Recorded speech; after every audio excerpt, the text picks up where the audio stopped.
What some people blame on us is that when they see the jinn catching, they believe that we are using jinns and we have a jinn, and the catcher has a jinn that is bringing the other jinns or giving the information. So they think that we have pacts with jinns and we are using jinns, and they can't understand that the catcher just has an access, a gap between him and the jinn's world, and it is the bad jinns that we are bringing to convert, and we're not keeping any relation with these jinns. Once they are to convert, we just send them to fight for Allah Ta'ala. So some think that we have pacts with jinns and we are using jinns, and it is shirk to use jinns and all that. Some, when they see us, yes, also when they see how easily we get the jinns and they convert, so they cannot believe that this is possible, because they see that in classical ruqyah it takes a lot of time and energy to convert one single jinn. So how can we be bringing tens of jinns and plenty of jinns and converting them that easily? So that makes them think that this is not possible. And also concerning the information that jinns give, some don't believe that these numbers or whatever the jinns say about it, and then they blame us on believing whatever jinns say. There's that also. So we don't believe whatever jinns say, but the jinns have this false reputation of being liars.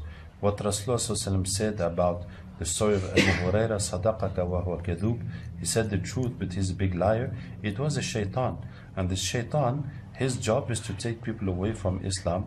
So of course they lie to do that, as Allah Ta'ala says, يَعِدُهُمْ وَيُمَنِّيهِمْ وَمَا يَعِدُهُمُ الشَّيْطَانُ إِلَّا غُرُورًا. He promises them and gives them hope, and the shaitan only promises them deceivingly. So it is, of course, shaitan is going to lie to the people, as Allah Ta'ala says, الشَّيْطَانُ يَعِدُكُمُ الْفَقْرَ وَيَأْمُرُكُمْ بِالْفَحْشَاءِ.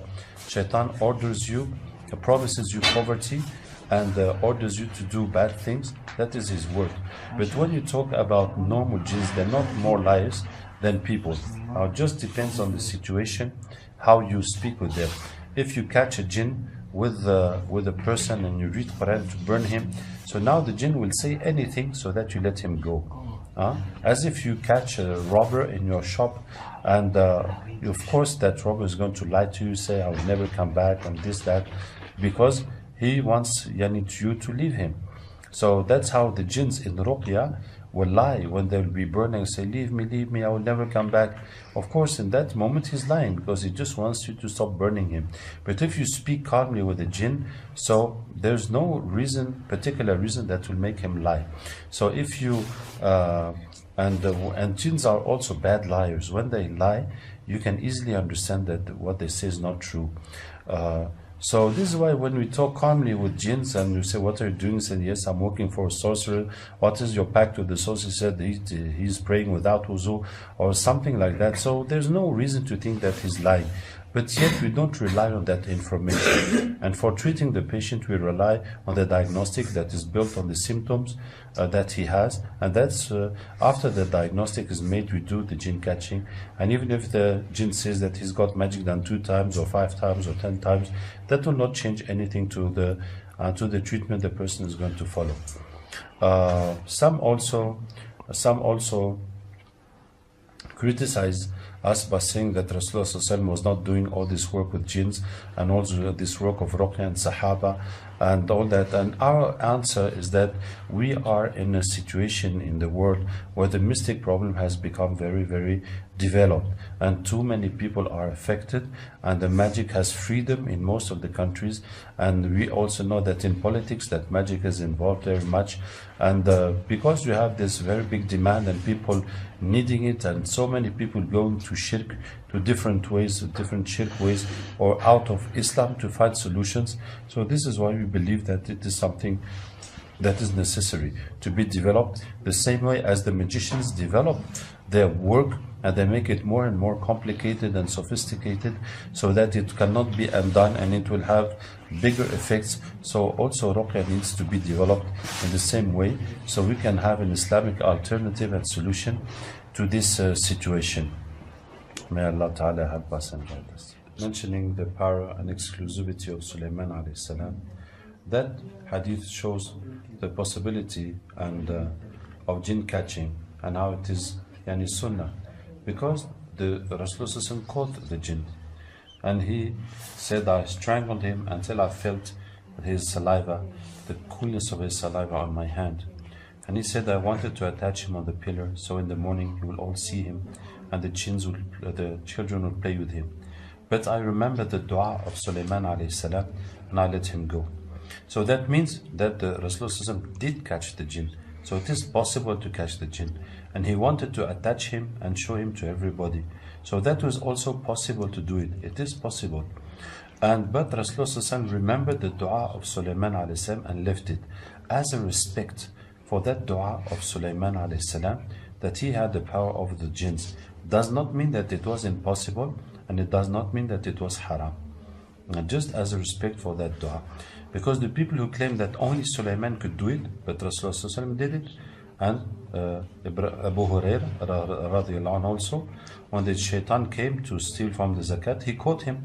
And he said, I'm going to take you to Rasulullah. But that shaitan gave excuses, and 3 times Abu Hurairah let him go. And Rasulullah was asking him, Ma fa'ala asiruka al-bariha? What happened with your prisoner yesterday? So he was his prisoner. So it is possible to catch the jinns and to make them our prisoners. It is possible. So that's not part of the dua of Sulaiman alayhi salam. Because Sulaiman asked Allah to have a kingdom that no one will have after him. That means it is not possible to do what Sulaiman alayhi salam did. It does not mean it is haram to do what he did. It just means that Allah gave him things that no one will get after him. He was commanding the wind. So no one can command the wind. You can make airplanes or spacecrafts, or you can make helicopters of different things to fly with, but you will never have the wind under your command just to take you by your order. That was what was special of Sulaiman. And what Sulaiman alayhi salam had special with the jinns, Allah says, وَمَن يَزِغْ مِنْهُمْ عَنْ أَمْرِنَا نُذِقْهُ مِنْ عَذَابِ السَّيْرِ. Whoever disobeys to him, the hellfire will hit him. So if Sulaiman alayhi salam tells the jinn, don't move, he cannot move until he gives him permission to move. If he tells him to do this job, now he has to do that job. He cannot disobey by a finger to Sulaiman alayhi salam, otherwise the hellfire will hit him. That was the special power Allah has given to Sulaiman. But we see from the Sunnah that it is possible to catch the jinns by this rule, that whenever jinns interfere into humans' life, they become vulnerable. So this is why when they came to Rasulullah, he caught them. When they came in front of Abu Hurairah, he caught them. When they also come in the dreams, you can beat them. And because people were possessed, that is how we learned by the practice, experience of ruqyah, to reverse this phenomenon against them and to catch them by the power of Quran and by asking Allah.